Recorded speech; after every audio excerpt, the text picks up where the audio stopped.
And hello, everyone. This is Kara And Alma. with the Spirit Bubble. Thank you so Yay. much to everyone who has stopped by the video, watched, comment, or liked, or even subscribed. I know this is a brand new channel, so we are very excited for everyone who decides to join on board. Yes, we So, are. yes. Thank you so much. Your support always means everything to us, each and every one of you. So, um, our last video, we had started with some discussion, just very basic, just an intro, just to let you know kind of what we were about, as well as introductions about ourselves. And we got a very interesting question from Gareth Logan. It was actually two questions. And at first, we were going to respond in the chat, but it just seemed because it was so deep, we figured it would be really fun to dive into this in video. So, Gareth, thank you so much for your question because this is exactly what we're here for. Is this deep discussion, Um, I love it and diving into this diverse views and opinions and experiences. So the first question that was presented, and you'll probably see it in the comments if you scroll up enough here, is what do Christians think prayer and chants are?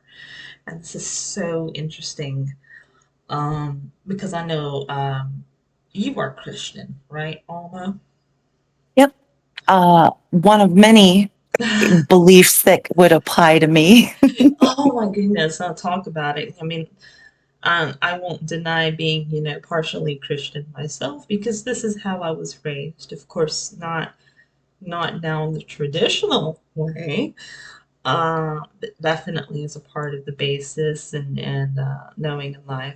So, Alma, what would you say? What's your first thought on that? Well, when I think of a question like, what do Christians think prayers and chants are? The first thing I think is, well, what would one single Christian think based on what they've learned, right? And then that's just the diving board because there's so many different branches of Christianity, Oh, so many different ways to practice it, so it's hard to say what any one Christian might believe because goodness gracious, there's so many ways to just believe yourself a Christian. oh, I know, in so many ways that people interpret Christianity over in general. You're gonna have some of those that are like stay like so traditional within a certain, whereas you're gonna have some that broaden. You're gonna have some that have one definition. And some it's like translations of the Bible. How many translations? KJV, NKJV, NIV, all the study Bibles, as well as preachers, and what would you call them? Not the ones who have written like like Joyce Myers and all those individuals who really stand out in that community who have also released their own versions of these things. Um, Right. and of course, there's going to be so many standpoints. It's just like there's so many number of religions out there too. But so what do Christians think prayer and chants are? You're right, that could vary. Um, According to your experience of Christianity, how would you define it for your own experience? Ooh, from my experience, that dives Yes. into the flarby, which is my own word for the beliefs that come to me. The fluidity, I But have to remember that. yes, I love my flarbity because it's a way to just let people know that I'm about to speak about things that may not be in the box of normalcy. So crazy incoming. Oh my But word. oh yeah. So I guess for me, prayer is is a positive connection to the divine. It's your relationship. It's a conversation with the divine. Now, for a Christian, that would be to God. Or maybe to angels Mm-hmm. or to patron saints. They might be praying. So there's different avenues that they might channel their prayers to, which is interesting because when you step outside the box of Christianity, faith in general, spirituality is a relationship with the divine. So it's having a connection, a conversation with what you believe the aspects of the divine are, and then practicing that relationship and developing it, right? Right, So for right, me, that's what I think a prayer is. It's the conversation with the divine. It's asking for guidance, understanding, help, whatever I might need in the moment. It's right. taking that present moment to connect with the divine and have a conversation. But it can also express thankfulness too. Like let's say if you've been involved in a big accident or whatever, not only just asking for the help to recover, but saying thank you so much for allowing me to survive this and not letting it be worse than it was. I mean, it could also just be just basic conversation. I agree completely. Just I practice adorational appreciation, which is like the constant prayer that is thanking the divine for how good life is. Like right. just constantly finding the light in the moment and being grateful in a prayerful way. Because Right. no matter what I'm going through, there's good there. And I'm thankful for that good. So I want the divine to know that not only am I aware there's good, but that I'm sowing my energy into appreciating that good. Right. I guess for me, prayer would be like kind of almost similar to that. It would be like a form of communication. Because obviously, the divine is like a spirit. It's not a person standing in front of you. Hi, yes, hi. How are you doing? By the way, I was wondering if, like, you know, um, I oftentimes look to the universe. So sometimes whenever I'm sending a prayer. Sometimes I'll go outside and look up, because I know that, there's somebody, listening. Even if you're at work, prayer can be done in a way of like whispering to yourself your thoughts, saying it out loud, or even writing it on paper. I believe that there's a lot of forms of prayer. It doesn't have to be just like hands and like head. It doesn't have to be like that. Um, so it's like also essentially like a basic form of communication. Of course, I know that some people try to make a point to pray every night. Like I said, it could be for like a gratefulness, thanking them for that day, for a good night's sleep. Um, and I would say really every religion really exercises some form of it. Wouldn't you say so? With the little bit I know about the different religions, I would say it does feel that Right. different walks of faith practice communication with the divine in some Right. form. They might not call it a prayer. They might have a different name for it, but between the different paths your faith can take, I think we all practice developing a relationship, a communication with the divine. So all in all, you could say that like prayer to a Christian is defined as communication with God, sending your requests, sending your gratitude, just overall. It's not absolutely not a bad thing to stop and pray for anything. I mean, the possibilities for what it could be is limitless, absolutely. So even if it's just saying, "Oh, please help me make this sale. I need to make this sale." Just any little thing can count towards that. So when people think that something is not worthy of a prayer, and I'm like, no, send it out anyway. So the second question, what about incense and communion? Ooh, those are good ones. I You know. Let know, me let me tell I you. don't know that you what does incense and communion mean to you? Incense and communion. Oh goodness. A lot of times when it comes to incense, I use incense as a way of, you know how like giving like what's the right words here? I literally had them like just a second ago. I had the right words. Um, Almost like a, you know, when you make a sacrifice to a higher being, it's like a gift, an offering to me, I want to say. Um, I know that a lot of people on the outside of the box use incense as a way to like clear the energy of the area. And while I feel like this is just as justified, it's not necessarily what I personally use incense for. I use it for like giving an offering, doing something in the name of the higher being, you know, honoring. Um, Communion, I'm gonna be honest. I'm gonna say I'm not really in the practice of communion at all because I don't really go to any church events at all anymore. Church just stopped becoming really a thing that really helped me because remember how in our last video we were saying that really to find your true self and your true path, you have to do it on your own.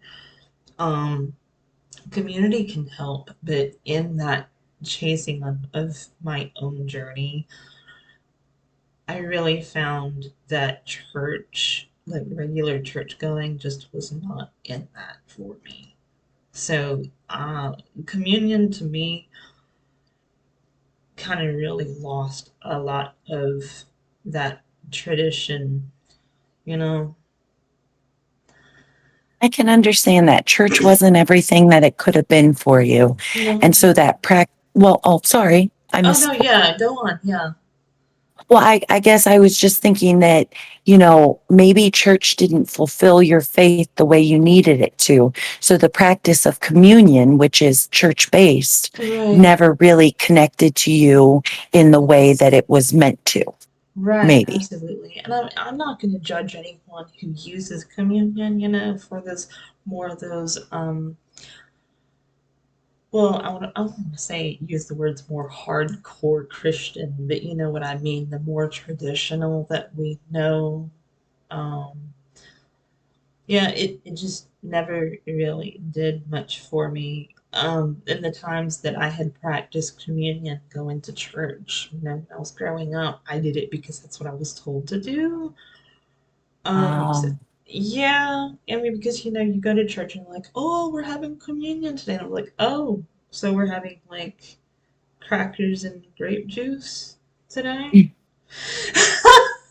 I right? just, I mean, so I can't really, I'm not going to speak necessarily for all the other mass of people who do practice it.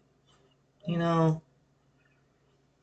um, it just, it just doesn't really carry meaning to me. I understand. Yeah. For me, I haven't been in a church in a really long time. I had a mental breakdown in a church. Oh, And oh, so it was it was a spiritual breakdown because I thought I was calling down judgment upon the unfaithful, faithful upon no. the so it was really a break in insanity and but I haven't been back since. But when I was going, I was in a small church that had a small group of people that felt like family. They took care of our kids. They Yeah. they loved us. And so now while I wasn't feeling spiritual growth through going to the church, I Yeah. was feeling surrounded by people that wanted to feel that. And that connection was nice. So Right. when I would go to church, I'd do it my own way, like I they'd be singing and leading the chants and, all of that.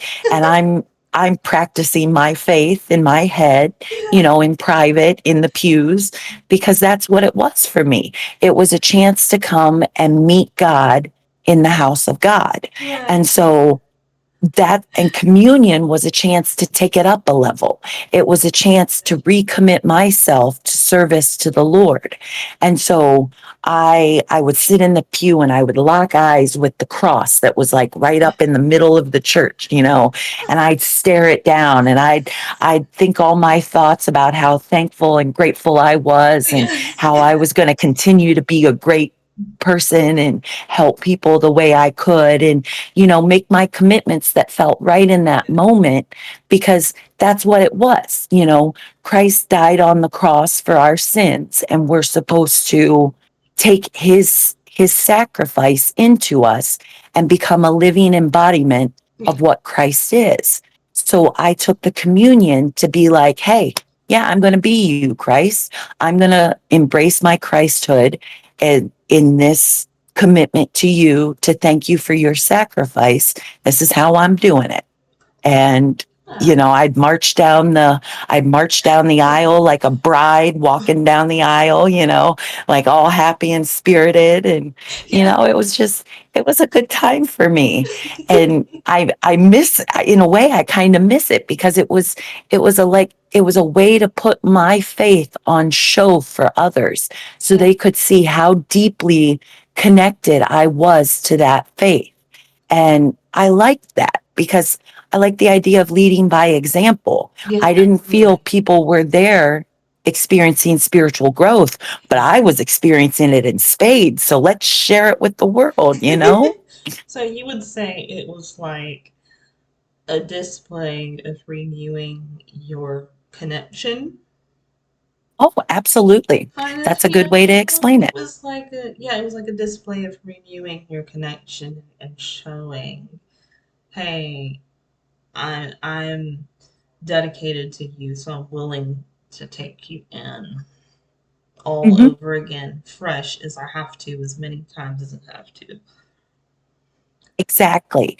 It's a choice that I'd keep making over and over again. And that's what that day at church represented. It was a day to recommit myself to my faith. Yeah. And it was I made an act out of it. It was quite the show. Oh, you might enjoy this little tidbit then. Of course, me working at a place that has, some of the stuff there, has some like the Christian, the Bibles and books and stuff.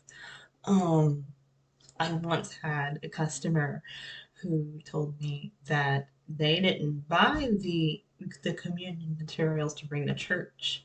They bought it to take it daily for themselves. They didn't go by the church administered schedule. They did it every day for themselves.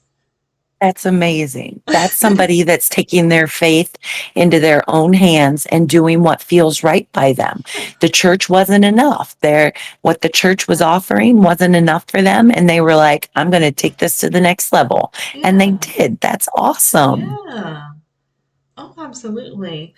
I mean, doing all that ritualistic thing in the church can be helpful to those that are following in that. But I felt like church to me, just like with communion, communion just felt like something I was being told to do, right? Um, I was going somewhere with this. Oh, that happens to me all the time. Little thought trains run away with me. Oh yeah, I know what I was gonna say now. um, to me, instead of church being like the leader telling me how to do my faith, it was more of a community because like it's like, okay, so you want to call the building as the church, right? So if I go to church, I'm in church as long as I'm in that building. Well, why can't church be in your heart? Why can't church go with you everywhere you go, in your home, in your work, Why? To me, church became more of the community. It was the people, and it was what you carried with you in your heart, not the building itself, not the service itself, not the communion even, you know. So it was just one of those things that I was told to do. Okay, let's all stand up and go get our crackers and grape juice. All right, let's all stand up and sing. All right, it was just it was more so just the community part of it, like a support system. Oh yeah, for sure. Because they are. They're practicing the same thing you believe. And it's wonderful to be supported by other people believing as you do. Right, Right? right. The So, oh, go ahead. Go I ahead. was saying the unfortunate thing though about where I was attending though, and some people are gonna say that it wasn't like this, but it really actually kind of was like this to me, was that it was cliquish. So even though you were there for support, you still had, like when you go to school, you have the cliques, you have the nerds and you have the jocks and you have, you know, it it was still kind of cliquish to me though, despite the efforts to try because you would have people who would like absolutely be warmfully welcoming you.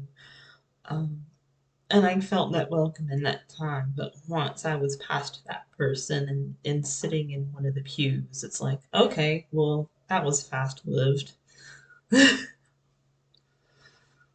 It So, was. It yeah, is. I understand that. yeah, Like in my experience, I was coming as the poor person that couldn't afford to dress the right way, that couldn't afford to look like everybody else. And felt condemned because I couldn't perform like you needed to perform in church. You needed to come dressed up. You needed to come ready to sit and give tithes. And I yeah, wasn't there. I was the person needing the church to help me, not not take yeah, from me. yeah, Like, so it was really hard because I went through a couple different churches and felt that same vibe that if I wasn't able to look and act like them, then I wasn't going to be accepted by them. And that just didn't feel like what I felt Christ's message is, which is love. right, Like the body of church is to learn about the of Christ's sacrifice and right, what he did for us. And so sitting in church, you're learning the lesson of how to give love better. And then these people sitting around you can't even give you love because you don't have the right clothes on. And oh, it felt so empty. And I felt like God wasn't in these houses of God. It was just people pretending to have faith that didn't know how to yeah. practice what was being preached. Or how about And this? Being told that and I don't remember which branch this was, but being told that women have to wear dresses. Women were not allowed to wear pants. Now, I'm not saying, no, absolutely, I'm not saying this is by all means a rule in all churches. So, to all of you watching, don't think that I'm pointing at your church and accusing you. Oh, yes, this is what you do. This was just one of them that I had experienced. Which And that's a hard one. Like, how does the clothes I wear just practice into the faith I believe? Like, right, that has nothing to do with anything. That's right. completely materialistic. And to bring materialism into faith and spirituality, it's like I think you're going down the wrong path there. Like Yeah, you're focusing on the wrong things, telling me to worry about these things like right. they should be the high and mighty. I, Oh. Yeah, so it can really be dependent on where you're going and the beliefs, of and that branch that you're giving a try to. It can really depend, and I mean, each one is going to vibe a little bit different for you. Um, So it's okay if you have to try out 10, 20, 20 of them to find, or even if you just don't go at all, like myself, even if you don't go at all, there's going to be some point in your life that if that seed was planted, it's going to eventually bloom. I agree. Yeah. It's I liked your reference to carrying the church with you. You Yeah. don't always need to be sitting in a pew, but you can take what you took in that pew with you wherever you go. And that's your And so, church.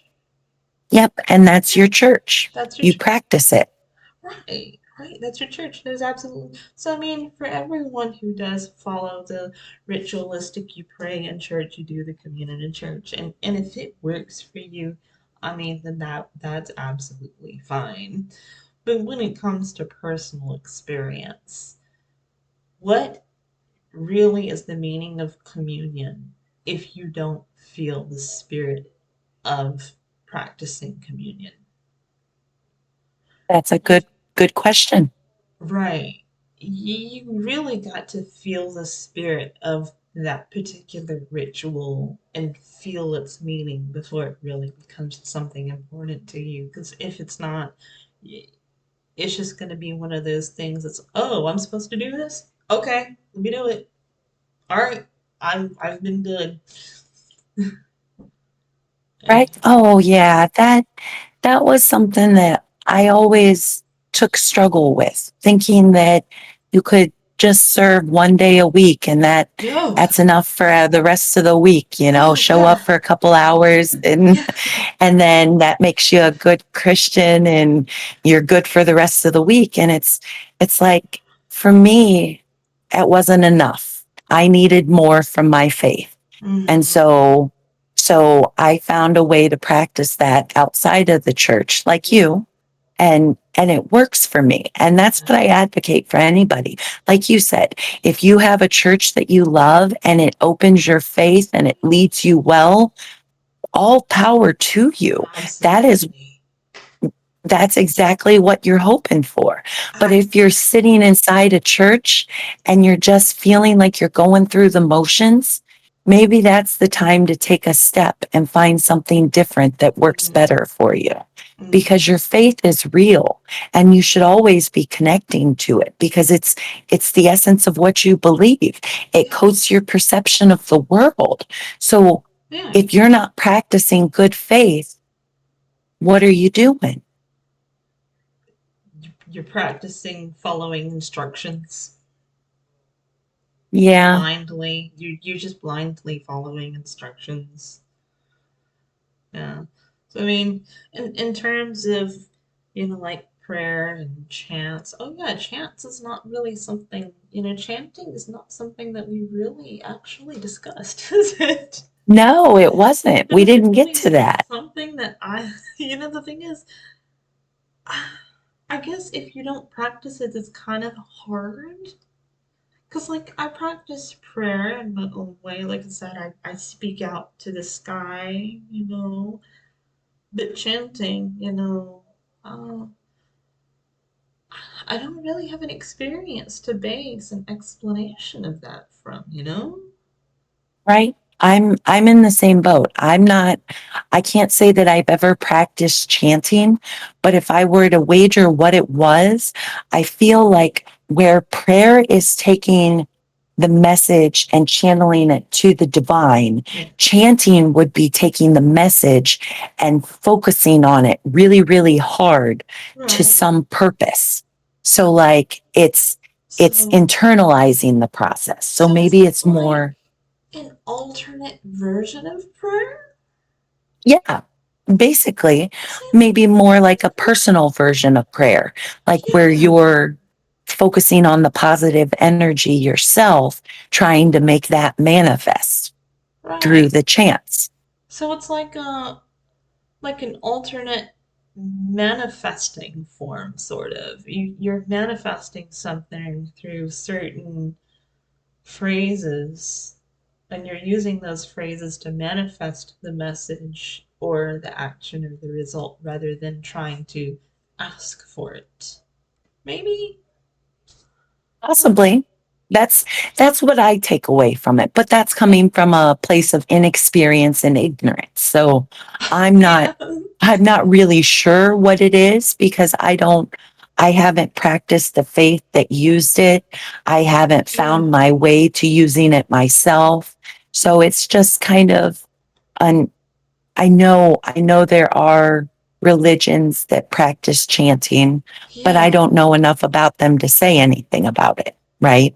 Yeah. So maybe less of a personal communication, but more of a ritualistic communication. Oh, that's a good way to Oh, describe it. yeah, maybe. Maybe so. I mean, and if anyone watching here does happen to be in something where you practice chanting, we would be absolutely open to learning about it. Tell us your experience and what you get from it, because I mean, like I said, we're coming from a little bit of a naive experience that, you know, in terms of that and specifically, it'd be great just to learn about it and see what you get from it. You know, how does it help? You know, what does it do for your communication? What are your personal experiences with chanting? Yeah, We'd love to know. are we right? Is it really a ritualistic communication? Is that right? I don't know. Yeah. So I hope that that has maybe clarified or answered a question, you know, from maybe two similar but different points of view, and maybe even helped you clarify it for yourself. Um, they were excellent questions. I'm so glad that they were asked because it's these kind of things that we're here for. We're here for that discussion, you know, very open ended, um, very open minded, you know. Yeah. We love to open the door to communicate about this stuff. We Like do. this is what we're here for. We do. And you know, honestly, we could even go on another 30 minutes. We could transform this whole conversation for like another 30 minutes. Like, Right? for real, we could. But I know we all lead some busy lives though. So I hope that you guys were able to get something from this discussion and this response to such an inquisitive topic. Please share with us your experiences. Help us learn as well from different angles, you know. And we are so glad that you joined us today. Uh, until next time, we hope you guys have a wonderful day. Unless you have anything else that you'd like to note on for now yet. No, that's all. Just thanks Okay. for having us. Thanks for stopping by. Leave a comment, like, subscribe, do all those fun things that they tell you to do for Yes. the videos. And if you have any other questions that you would love us to touch upon or discuss, absolutely feel free to comment it because this is just so amazing. I'm so glad that we got this opportunity. I agree. I'm right there with you. Yes. So thank you so much. Like, follow, subscribe, comment, and we will see you next time on the Spirit Bubble. Bye. Bye.